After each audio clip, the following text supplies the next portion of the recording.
జగన్మోహన్ రెడ్డి గారు ఎవరైనా పారిశ్రామికవేత్తలు రాష్ట్రంలో వైద్య కళాశాలలో ఏర్పాట్లో ముందుకొచ్చినా, ఇతర సాట్లకు వచ్చినా మేము జైళ్ళల్లో పెడతామంటే ఎవరన్నా ఒక పారిశ్రామికవేత్త ఈయన చేసిన బెదిరింపులకి భయపడి రాగలుగుతారా? ఎప్పుడైనా కూడా నువ్వు మాజీ ముఖ్యమంత్రి అయినా కూడా బాధ్యత గల స్థానంలో ఉన్నావు కాబట్టి నీ నోటమ్మటే రాష్ట్రాన్ని శుభం కోరే విధంగా నువ్వు మాట్లాడాలి.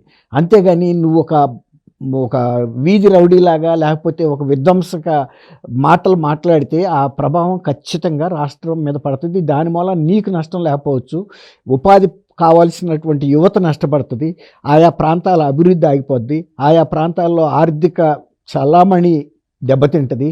దీని మూలాన ప్రభుత్వానికి రావాల్సిన పన్నుల రూపంలో ఆదాయాలు దెబ్బతింటాయి, బడ్జెట్ కుంచుకుపోద్ది, అనేక ప్రభావాలు పడతాయి, చెడు ప్రభావాలు.